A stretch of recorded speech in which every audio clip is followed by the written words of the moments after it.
Welcome to the midweek edition of Journalist Hangout. I'm Ayodele Uzubakun. Today on the program, federal government charges Supreme Court justice with money laundering and age falsification. Policeman kills colleagues over 20,000 naira in Bayelsa. And later on the program, Donald Trump triumphs in the historic United States election. I'll be joined by Dipo Olayokun and Gani Kayode Balogun. So if you're ready, let the hangout start now.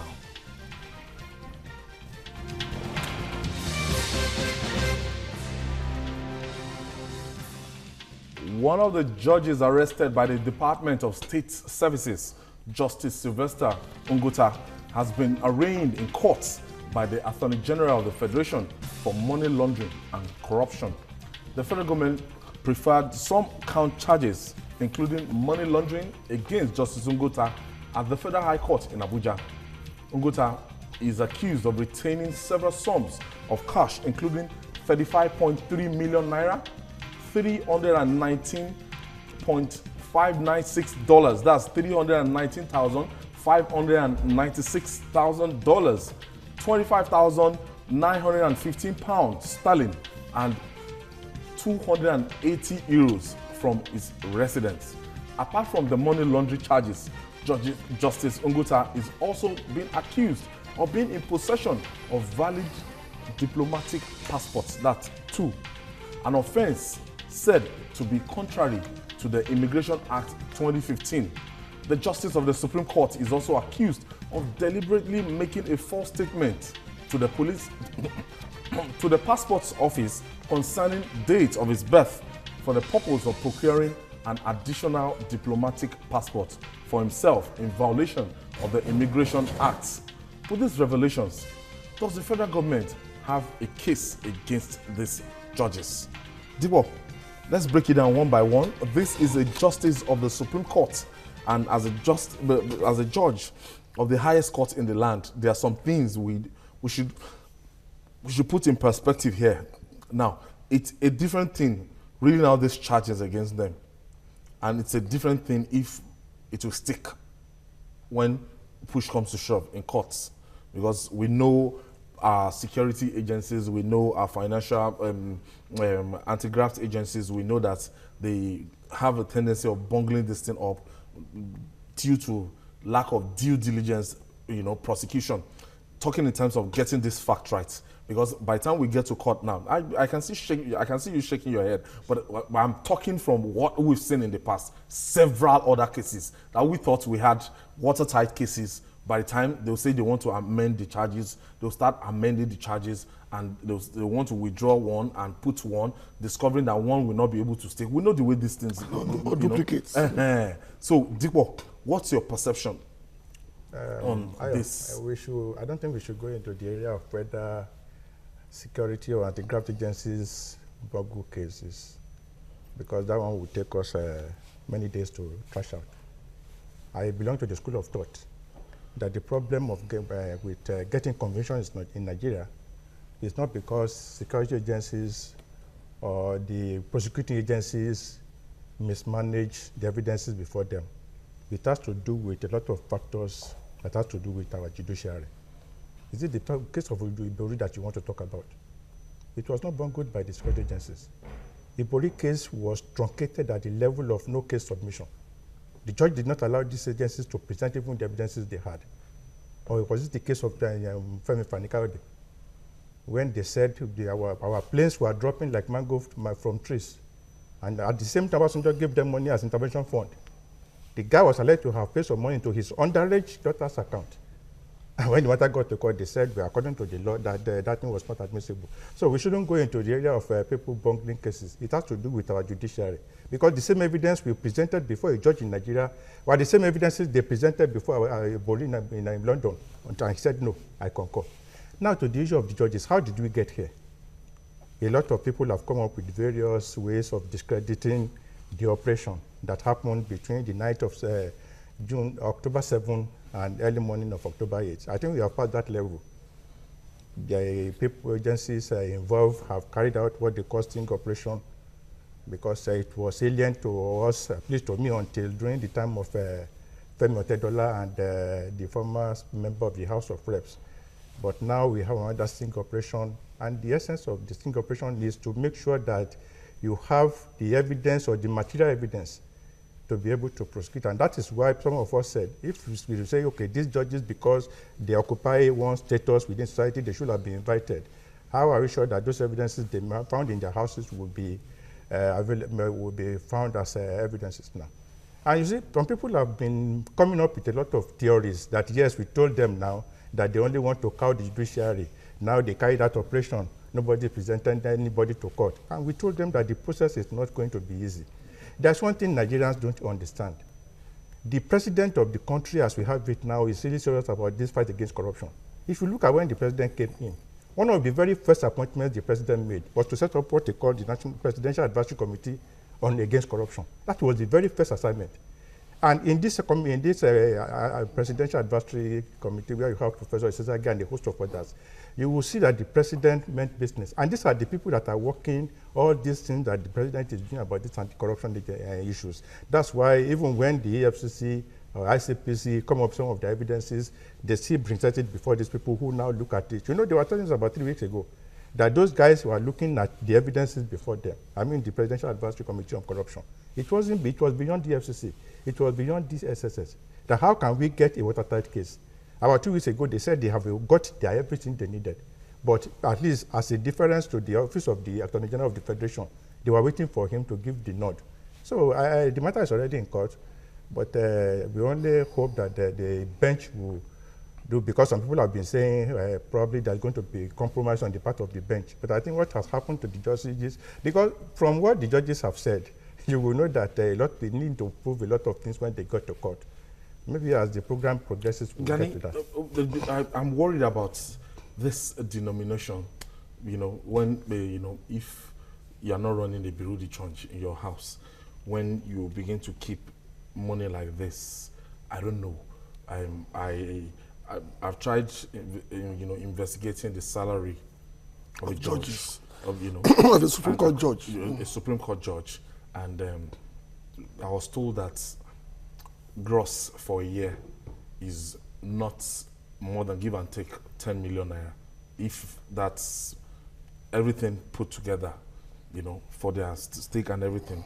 So, but if we are talking about $319,596, if you convert this money to the current rates, please don't.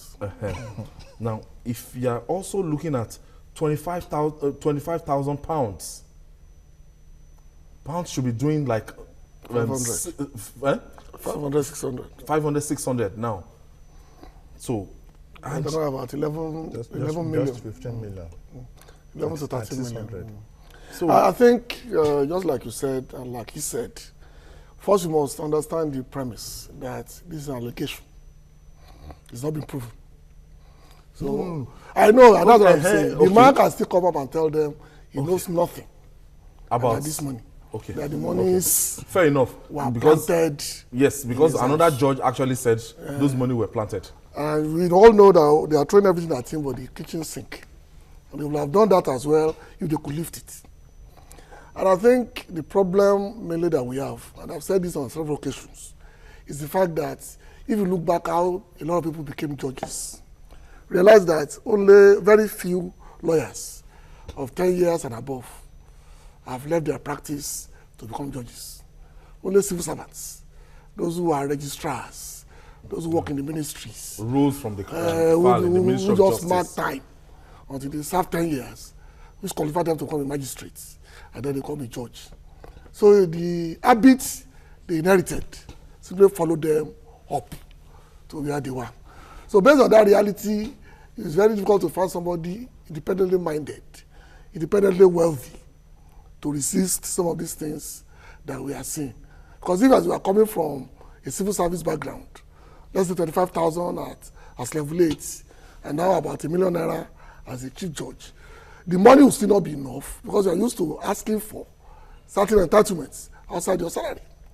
So when you hear that a judge is asking for money to bury his father, like a judge with a property in Banana Island. And if they are telling me that the competitive value of a piece of land, a plot of It's land, 500 banana million. is 500 million. And That means you will have to work for 50 years, die, come back, work for another 50 years, die, come back, another 50 years before you could make that kind of money. No, you have to die. You have to 50 die. years, die. Because if you say 50 years, go and rest. Yeah, You will not be able to work again. So for him to make that kind of money, that means 4 generations of his family must have been judges, doing the same work, earning the same salary, at the same value, for him to have that kind of income. But having said that, I think we have to be extremely careful because we don't want to judge the man harshly. Let's see what they will come up with. I think the drama is just starting, and we cannot really run away from the fact that a lot of things will come out that we are not even aware of. Digbo, this allegation of forgery, again, when you talk about, I know it's left for the church, the courts to adjudicate upon, but sometimes this thing will come into the public interest when he was also accused of being in possession of 2 valid diplomatic passports. We know the way this thing operates. Yeah. If you have 2 valid diplomatic passports, the implication. Ayo, you see, the point is. Okay, let me just quickly take this breather. When we come back, we'll discuss more. It's still journalist Hangout on Television Continental.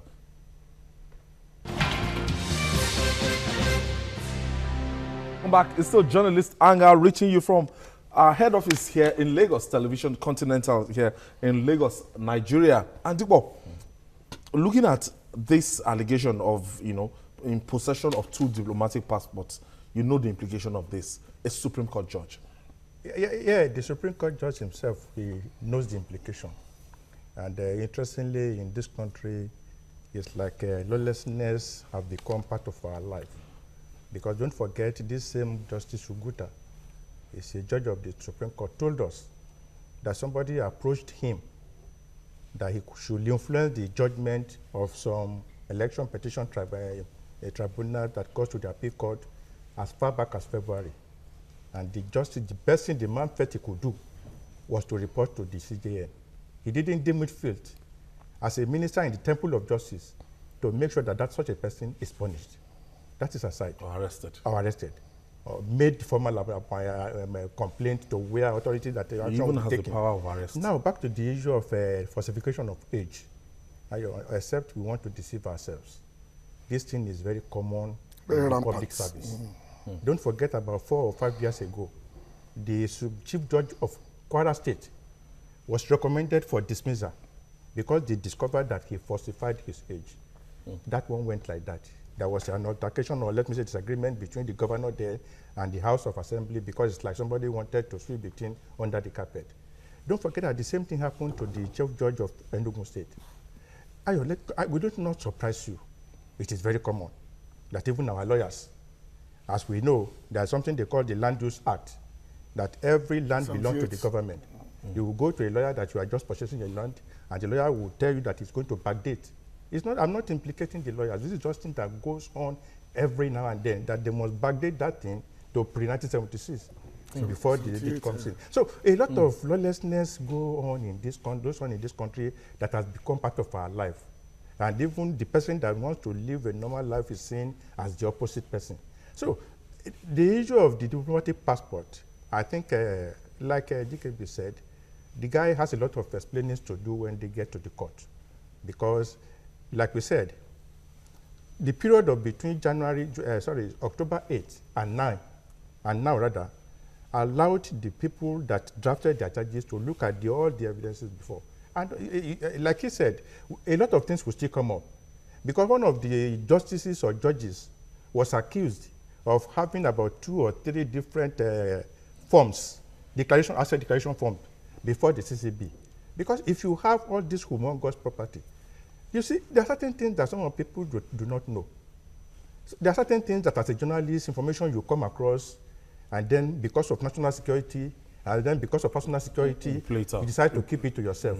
Ayo, about 2 years ago, 2014, we were just preparing for this program. We were calling it E15 then.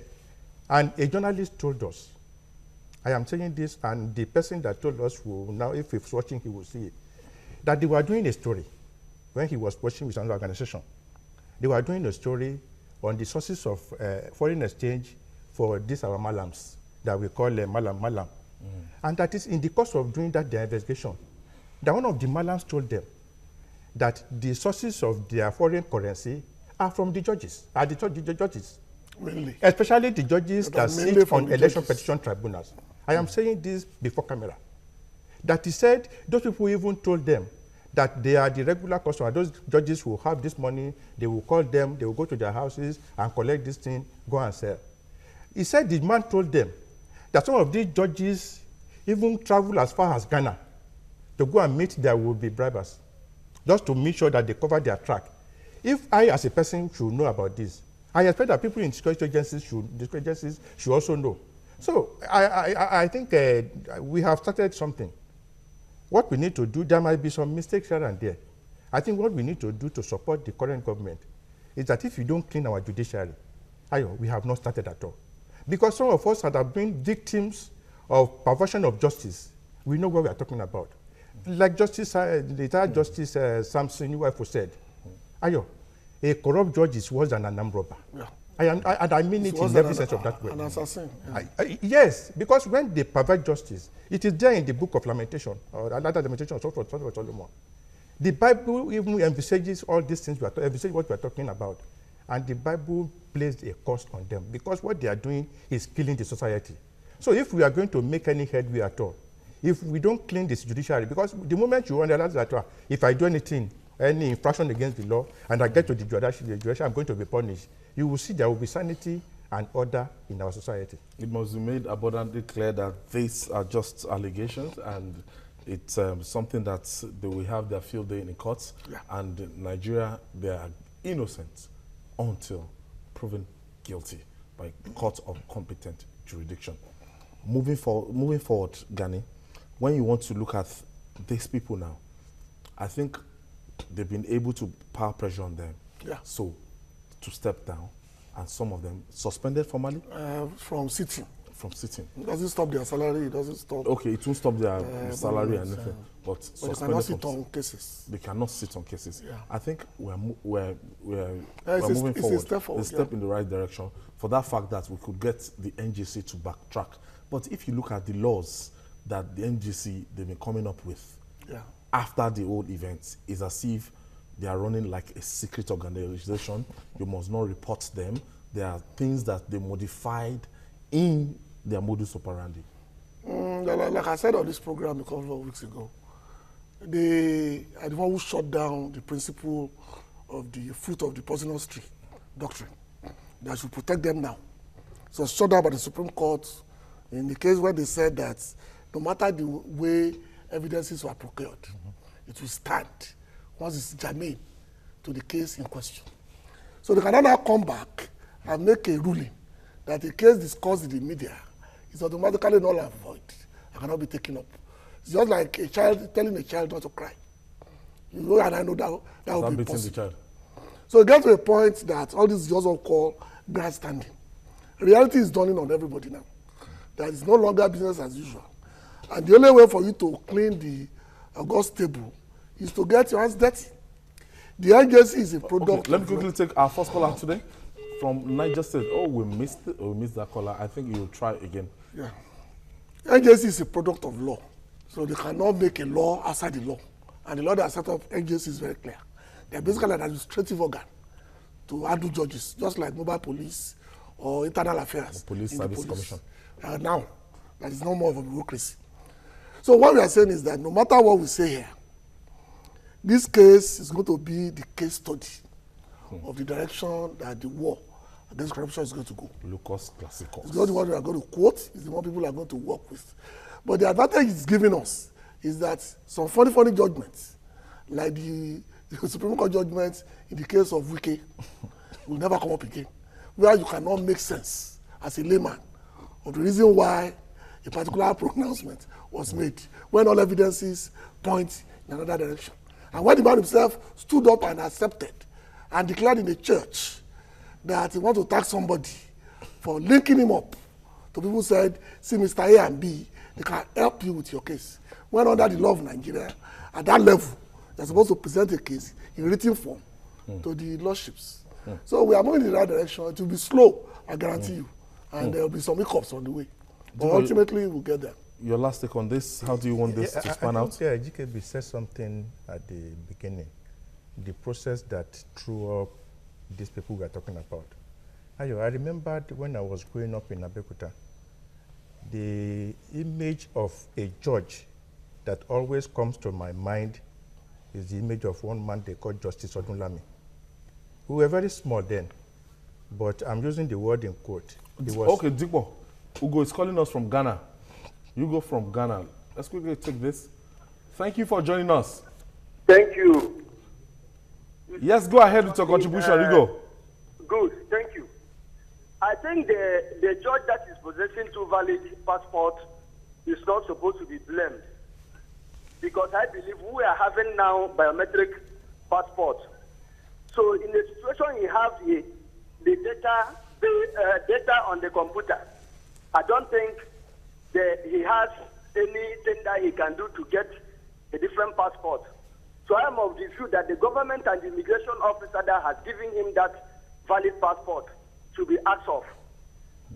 Finally, I want you also to talk about Nnamdi Kanu and how we are going to get Biafra. Thank you. Thank you. Thank you, Hugo. Hugo called from Ghana. I think we are going to take our time to look at IPOB and the agitation for the sovereign states of Biafra. Trust us. We'll look at it. It's all about people. I was talking about, I don't know if the man is late now because we were small then. He was, when I used the word terror to everybody, it's like when you want to become a nuisance in the society, it's like they will check you by saying you want to go before Justice Odunlami. There was a man, you hardly see such men at social functions. These days, you go to one party, you see somebody, they will introduce him and justice like that. When we were growing up, judges were not mixing like that. And the moment we have created a forum for them to just mix, that is why a judge will want to bury his mother-in-law, he will place a call to a lawyer. These are the things and ways by which these people, they should realize that they should be compromised. I think the lawyer need for us to magnanimously give him $500,000. You can imagine if tomorrow you have any reason to go before this person, so there's no way now, because you remember one good turn deserves another. So I think there's a need for us to go back to that old order. Justice should be, like he said, the process that threw them up, we should begin to re-examine them now, so that only men of impeccable character will fit into that position of a judge. All right. After this break, policeman kills his colleague over 20,000 naira in Bayelsa State. Find out why after this break. We'll be right back.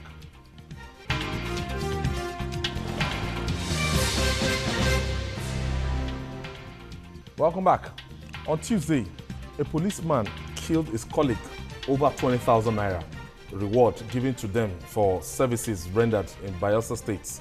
Reports say that the officer was killed, wanted money shared with his divisional police officer, that is his DPO, his Oga at the top, while alleged murderer objected. Now, few minutes later, the argument became his last. His colleague cocked his gun and boom, he was killed. Cold blood. If this policeman could kill his colleague over 20,000 naira, can we guarantee that he would protect a civilian with 30,000 naira in his custody? Gentlemen. Now, a policeman killing a policeman is really not news. And I don't think we should dignify it with a lot of talk, for two reasons. That shows the level of which we place value on human lives. Because for two reasons, what they're doing were illegal. Because under the law, you're not supposed to tip. Let me use your words. So eventually, if they tip, the reward is that your colleague pick up a gun. So once there should be honor among thieves, really. But at that level, you have to be extremely careful about talking about policemen and what they do to each other. You'll be surprised. 20,000 naira. Policemen has fought over 5 naira from bus conductors.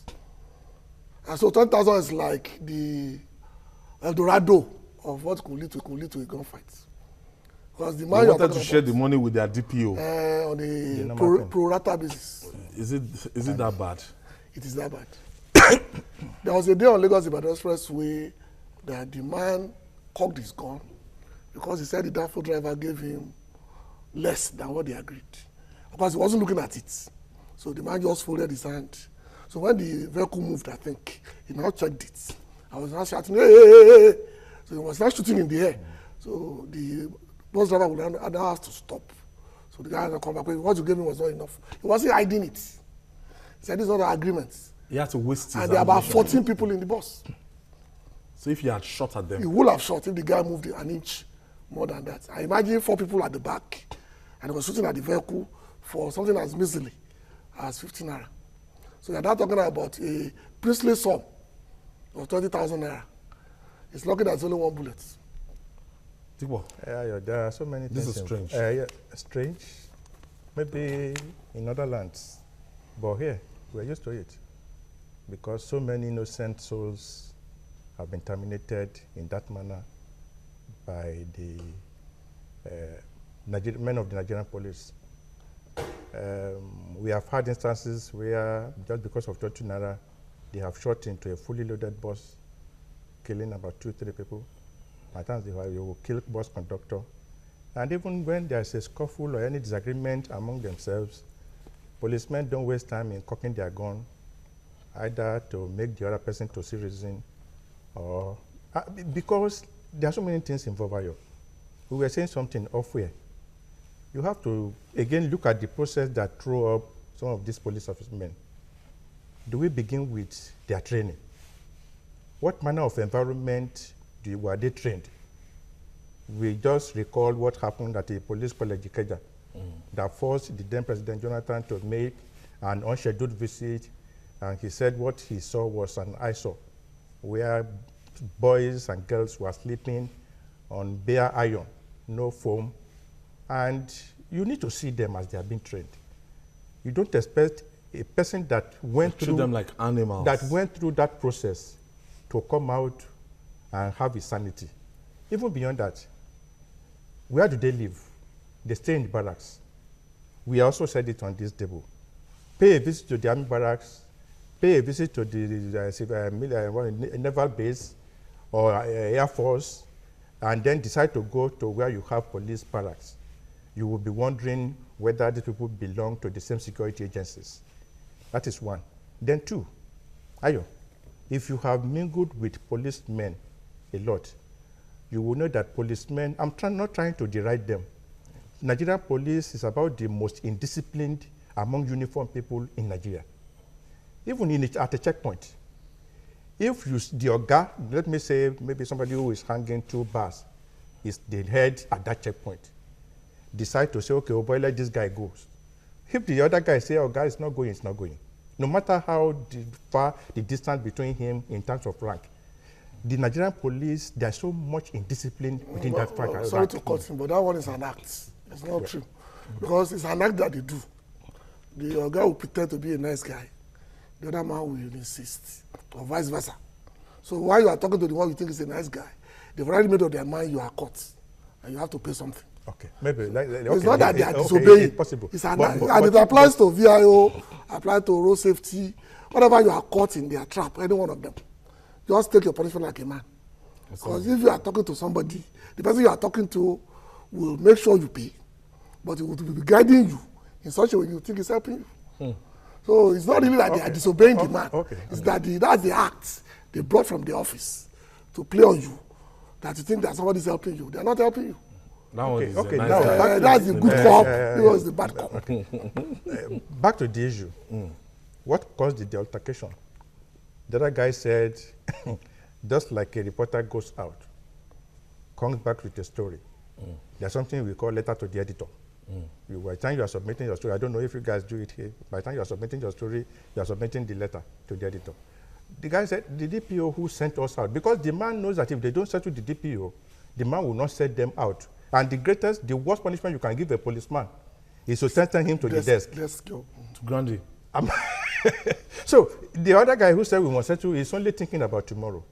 But again, most and the worst of it, do you know the state of the mind of these boys? We see them at checkpoints. They will be drinking gin with one bottle, smoking their head with the other hand. And you can imagine that such a person can go berserk anytime. Okay, let me quickly take Joseph. Joseph is calling us from Kaduna State. Thank you for calling us. Joseph, thank you for joining us. Hello, Nadia, how are you? Very well, Joseph. Yeah, thank you very much. Oh, I'm go ahead. very happy about this debate.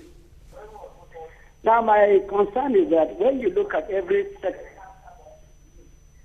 I say when you look at your discussion, you discover that every sector of the Nigerian society is bad. And when you talk about judges, I was listening. The judges are also Nigerians. So what I want to tell you that it is not the people that are actually bad, but the system has encouraged people to be bad.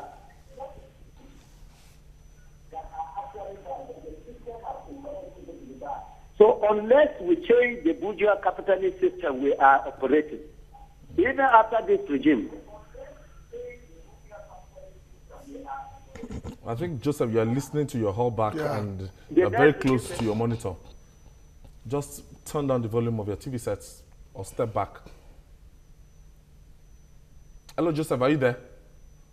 Okay, Joseph is gone. So, yeah, you made a very valid point about the system, which I think you, okay, go ahead. We're talking about the system that throw these people up and looking at the atmosphere. You go to a police barrack like in Lagos here. If you go to Ikeja cantonment, Ikeja, there are Ikeja barracks. Again, you must look at the history of how the police was formed. It was basically called the Hausa Constabulary. It was people brought from areas they are not familiar and brought as oppressors. So certain areas, what they do. That was the origin of the Nigerian police. So the mindset never changed. They are not our police. They are the colonial police who just changed their name, and they are still using the same parameters to judge. Because somebody without any mental evaluation is given a gun, loaded gun in the midst of people. And he doesn't even have refrain to cover himself, not to talk of refrain from shooting. But in the midst of all this, I've interacted with some very, No. The police officers, senior police officers are some of the most intelligent people. In fact, we used to have a police PRO in Lagos.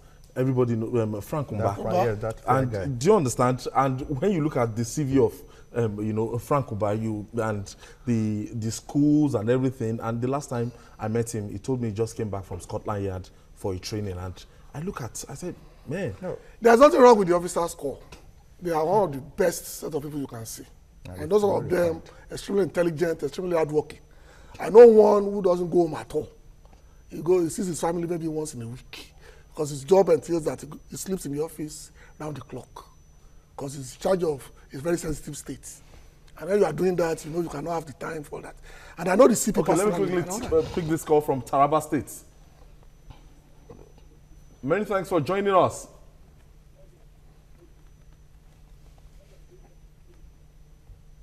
Hello?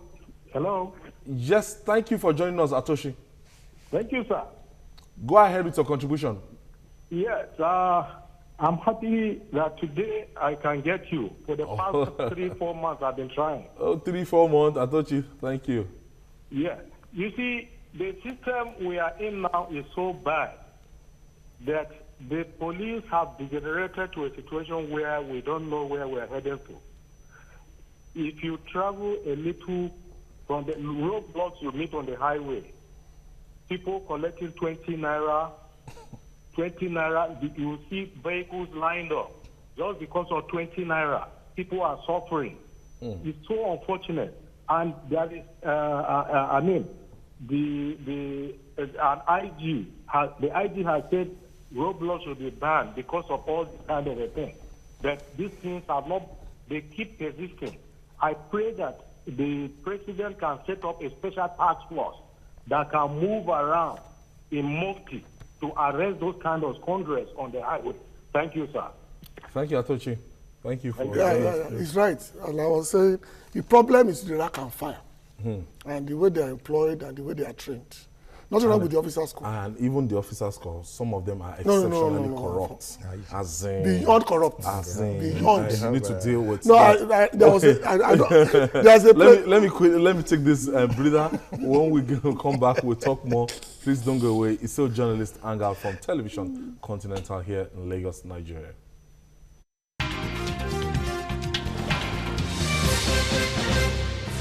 Welcome back.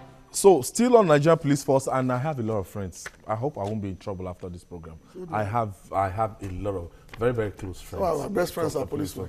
But then we must talk about these things because the menace of, in K2 some months back, I think one just entered into a beer parlor and shot, was shooting sporadically. And the one that shot his girlfriend.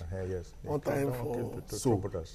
The mental evaluation, their mental states and everything. And when you see a policeman very early in the morning, he's heavily drunk. And some policemen. Yes, as in those ones that we meet at the roadblock and everything. And even though those women selling, hawking this thing around the street, begin to look at it. And what should be done to sanitize and professionalize this force?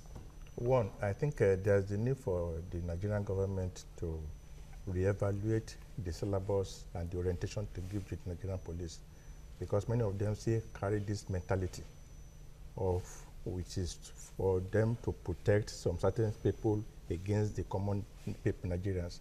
And more importantly, there's the need for the government to do serious check. I used to have a friend, he's late now. We were friends in secondary school. Then this guy went into smoking ganja, then he ran mad. He was taken to one herbalist home very close to Ibadan. One night, he escaped from there, and he found his way to Niger, according to him. About 2 or 3 years later, Elijah just came to he bumped on me one night. I said, Elijah, what happened? You're supposed to be where they're taking care of you. The guy, he opened his box, brought out the police uniform, that is now a policeman in Niger State. I am talking of a real life story, not Hollywood, not Nollywood or Hollywood. You can imagine if Laja could get into a police force in Nigeria.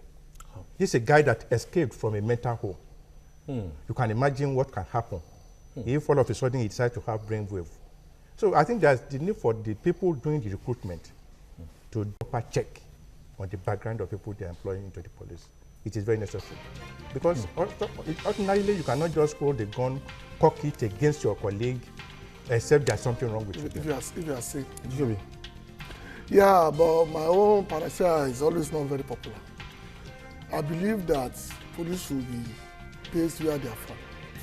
So if you know the house of his father, where his mother works, there will be circumspect in the way he treats you. All over the world, policeman is supposed to be your friend. But if you bring somebody from Kutuwenji who has no cultural or ethnic bearing with the environment, he tends to misbehave. And that to me is the key. You can train them all you want, you can change anything you want, but as long as there is no correlation between their background and the environment, the thing will not work. All right, moving on now. Americans made history today. They elected Mr. Donald John Trump of the Republican Party as their 45th president. But as his supporters jubilate all over his success, many people wonder what direction the United States will go and how its policies will shape the world. Firebrand billionaire Trump triumphed to become America's 45th president.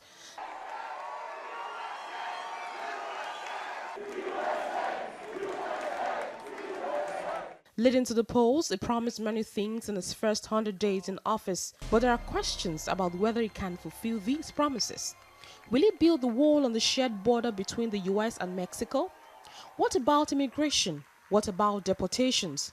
How will he approach taxation? Trump has promised to deport more than 2 million criminal illegal immigrants straight away and threatened to cancel visas to any country that refuses to accept its people. We want to take care and protect all of our people, including our great law-abiding, American-loving immigrants. No one has a right to immigrate to this country. It is the job of a responsible government to admit only those who expect to succeed and flourish here and really be proud of what they've done and where they came from, and they have to love our country. They have to love us. His End Illegal Immigration Act would also impose an automatic 2-year prison sentence on anyone illegally re-entering the U.S. after a previous deportation. We need to have an honest conversation about when devising screening methods, they have to be good screening methods. They have to be methods that work. And unless we have those methods, sorry, folks, you can't come into the country. Sorry.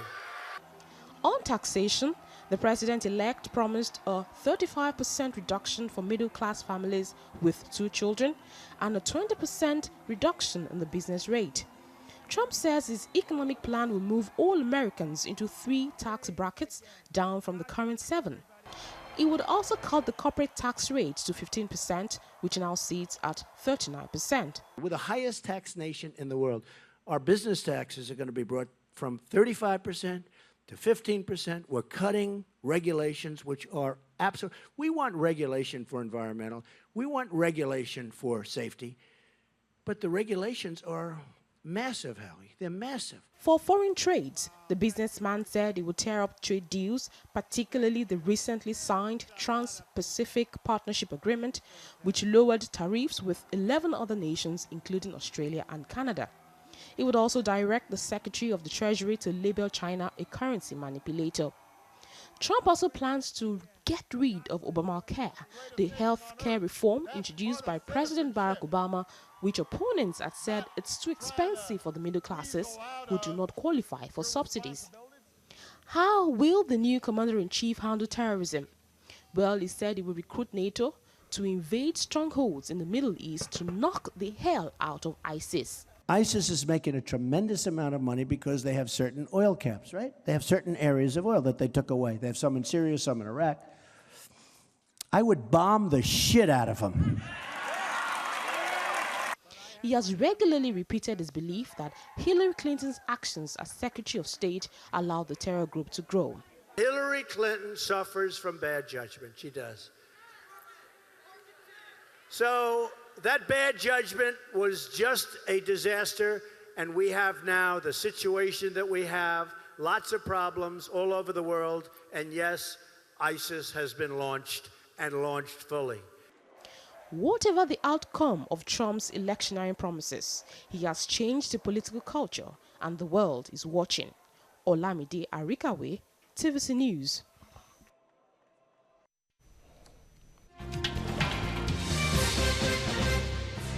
At home, just if you know you don't have any business in the United States of America, you don't, just stay in Nigeria, just stay at home. I think 3 clear things that Mr. Trump won this election on: terrorism, immigration, and commerce. Let's go to immigration, because when he was talking about, it's time to take back America, it's time to, reading out the Riot Act on both the Latinos, Africans, and at the point in time, he mentioned Nigerians. That our government should be able to do very well, so that we don't need to go to America to seek greener pasture. The world is a global village. Even America, no matter whatever they have, everything, they will still need other countries. I watched him, especially this morning, in his acceptance speech, and I saw a completely different President-elect Donald Trump as against the candidate Donald Trump. The fear many of us had was that if he comes into office, with that unbridled. You think it can change like that? No, there are some institutions, Ayo. There are some institutions. You don't change like No, you Ayo. don't change like Ayo, that. Somebody that was debating with a colleague and said, "Nah." Ayo, there are some institutions within the American society. They will like him like that. Ayo, He's not going to change. Ayo, wait. All This bets, man. all bets are off. Did you listen to that part? I'm going to bomb the shit out of them. Ayo, Ayo, that's why I would have loved his acceptance. All bets are off. I would have loved his acceptance speech. No to have matter been- how sober it was America's sounding. hypocrisy has been exposed. Nobody can moralize for us anymore. All bets are off. The three things you listed are just symptoms of one disease, racism. All these are just symptoms. Call it any name you want. Immigration to stop people from coming. Problem of work, so that people cannot come and take So your that work. the white farmers, and the then white of unemployed course factory workers. the Caucasians are going to become a minority in 20 years. That means right now they are 65% of the population. In 20 years, they'll be 45%. They don't like it. They want to take back their And country. this is the last. So it's about this is taking back their country. This is the last stand of the angry old men, or angry old white men. This is the last stand. And luckily, like somebody said, I said, no, I'm very happy that Republicans are controlling everything. So in 4 years, they have the Congress. They have the two. So now they have nobody to blame if they mess up, and they are going to mess up. They will mess up. Because American recession will start around February. It's already building up. Gas money is going up. They have been given a bomb deal, just like Jonathan handed over to the man with no certificates. And then it becomes a bigger I beg problem. your pardon. That's my president. Please. So we now run to a problem, Wrong. which they have done before. And the problem is this. All the rhetorics he listed when he was campaigning is now out of the window. It must now be modified. But in the modification, you must remember that those who voted for you voted despite all your crumbs for one reason. You are a racist white man. And ultimately, these jobs will not come. Because on the radio this morning, I was telling somebody, I said, no, it doesn't work that way. The American Union is the most powerful union in the world. More powerful than the union in the Soviet Union. For two reasons. No businessman will pay you $2 per hour when they can pay somebody 50 cents in Mexico. They can pay somebody 30 cents in the Philippines. It doesn't make economic sense. So you think somebody will bring his job home simply because you said so? Trump himself has nothing less than 16 elements working in Malaysia, working in China, doing stuff for the Trump group. That he too is not employing Americans. But people will believe anything. As far as you say the language, they understand. Like I said, the American century ought to have ended 8 years ago. We are now in the Chinese century. But the Obama election gave them a little lifeline. This is the last stand. That's the law of history. All empires die. America as an empire is deceased. It's going back to those who own the land. People of migratory elements for economy will have to look for other sources. We have just come back to how I started. That we are going to see a marked difference between candidate Donald Trump and President-elect Donald Trump. You see, what really played out in the last American election is what has been happening of recent. When they run into economic crisis, they go to the Democrats. Democrats will fix the economy, but unfortunately for the Democrats, they engage so much in diplomacy. But a typical American wants an America that will be dictating the pace. But in the past 5 years, America has been playing the second fiddle.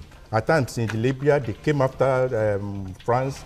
So that's exactly what the Americans don't want. I really wish we started they this want earlier. to be the Policeman of the world, and that's exactly what sure my Donald Trump producer is offered going them. to give us the opportunity. We'll talk about it maybe tomorrow because we can't exhaust Mr. Trump, all about Mr. Trump today. And that is it on Journalist Hangout. Please join us again tomorrow for another exciting program. You can also watch Journalist Hangout on YouTube at youtube.com/TVC News Nigeria. Our feedback channel is Journalist Hangout at tvcnews.tv. I'm Ayodele Ozubapu. I want to thank you, Dick Walayokun and GKB. It's always a pleasure. It's always whatever it Thanks is. for making it down. GKB. Bros. All right. See you guys tomorrow. Yeah.